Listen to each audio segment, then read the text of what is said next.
ہمارے یہاں مختلف پروڈکٹ پر حلال لکھا ہوتا ہے، جیسے گوشت کے اوپر حلال لکھ دیا اور چیزوں پر، تو کیا صرف لفظ حلال کو دیکھ کر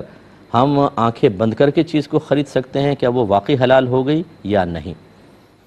دیکھیں، بارہا آپ کو بتایا کہ ایک تو ہوتا ہے گوشت وغیرہ کے مسائل۔ گوشت کے اندر اصل حرمت بیان کی ہے فقہا نے، یعنی اصلاً وہ حرام ہے، اس کی حلت کے لیے ثبوت چاہیے ہوگا۔ لہذا ثبوت کیا ہے کہ کوئی مسلمان جانور کو ذبح کرے بسم اللہ اللہ اکبر کہہ کر، یا آپ نے بسم اللہ اللہ اکبر کہہ کر ذبح کیا ہو، یا آپ کو پتہ نہیں لیکن دکاندار مسلمان ہے اور وہ یہ کہتا ہے کہ یہ میں نے باقاعدہ حلال ذبیحہ ہے اور مجھے علم ہے، تو بس ٹھیک ہے، اس کے اوپر اعتماد کر کے آپ لے سکتے ہیں۔ جیسے ہمارے پاکستان میں ہم دکانوں پہ جا کے جو کٹی ہوئی مرغیاں اس کے بارے میں حلف تو نہیں لیتے کہ تم نے واقعی بسم اللہ اللہ اکبر کہہ کر ذبح کیا ہے، صرف اس وجہ سے کہ مسلم کنٹری ہے، بیچنے والا بھی مسلمان ہے، ضرور اس نے بسم اللہ اللہ اکبر پڑھ لی ہوگی، تو یہ حسن ظن قائم کر کے گوشت کے سلسلے میں لے سکتے ہیں۔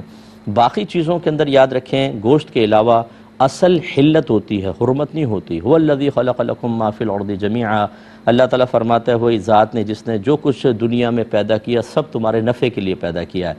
اب اگر کوئی چیز فرض کر لیں ہمارے سامنے آتی ہے، جب تک اس کے حرام ہونے پر، ناپاک ہونے پر کوئی شرعی دلائل قائم نہ ہو جائیں، اس کو پاک اور حلال ماننا ہی لازم ہوتا ہے۔ اور شرعی دلیل کیا ہو سکتی ہے کہ آپ نے اپنی آنکھوں سے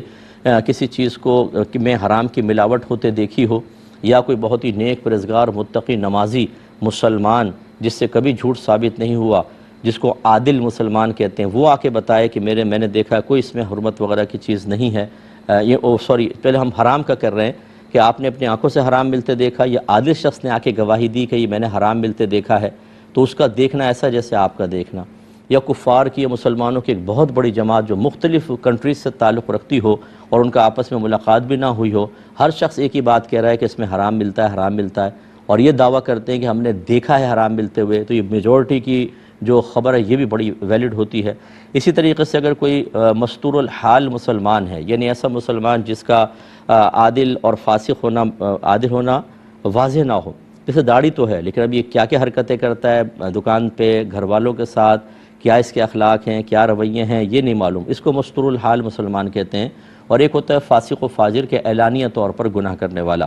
اگر یہ مسلمان خبر دیں، مستور الحال یا فاسق، تو ایسی صورت میں تحری واجب ہوتی ہے۔ دل میں سوچیں، اگر دل گواہی دے کہ ہاں یہ جو کہہ رہے ہیں صحیح کہہ رہے ہوں گے، تو ان کی بات ماننا واجب ہے، یعنی پھر اگر وہ کہیں کہ اس میں حرام کی ملاوٹ ہے تو ہم مان لیں گے، لیکن تحری کی اور دل نہیں مانا کہ نہیں جھوٹے بول رہے ہوں گے، تو پھر بھی آپ کے لیے وہ چیز طیب اور حلال ہوگی۔ اسی طریقے سے اگر کافر کہتا ہے کہ اس میں کوئی ملاوٹ ہے، چاہے وہ خود کمپنی کہے،